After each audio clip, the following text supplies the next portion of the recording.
पांडवेश्वर विधानसभा अंतर्गत Haripur Swapna cinema hall के पास BJP Pandaveshwar मंडल 2 की ओर से परिवर्तन सभा आयोजित की गई। इस दौरान पांडवेश्वर के पूर्व विधायक जितेंद्र कुमार तिवारी ने कहा कि तृणमूल कांग्रेस 2021 के चुनाव में जीतने के बाद जितने भी विरोधी पार्टी के कार्यकर्ता थे उनके घर में हमला किया है, उनके ऊपर भी हमला किया गया था। इस दौरान पांडवेश्वर मंडल 2 अध्यक्ष वेणुधर मंडल, जिला कमेटी सदस्य पोरेश घोष, मीरा बावरी, सुजय बावरी, संजय यादव, रमेश विश्वकर्मा, एहसान शेख उपस्थित रहे।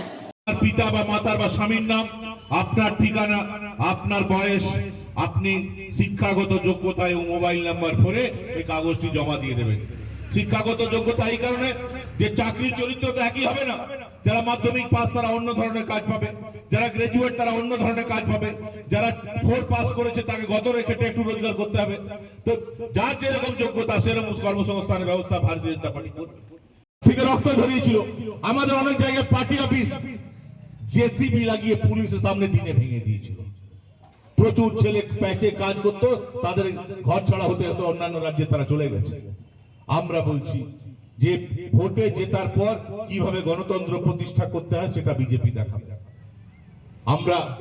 আমরা দেখাবো যে ভোটে জেতার পরেও কারো মাথা থেকে রক্ত ঝরবে না, সেটা বিজেপি করে দেখাবে। ভোটে এটাই গণতান্ত্রিক নিয়ম এবং এটা আমরা করে দেখিয়েছি।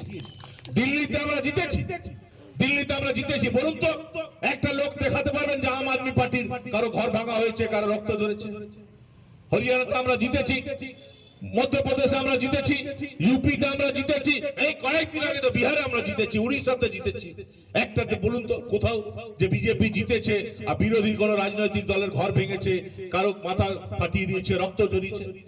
বিজেপি এই সংস্কৃতিতে বিশ্বাস করে না। সিপিএম যেটা করতো তৃণমূল একই জিনিস করছে, ভোটে জিতলে বিরোধীদের উপর হামলা।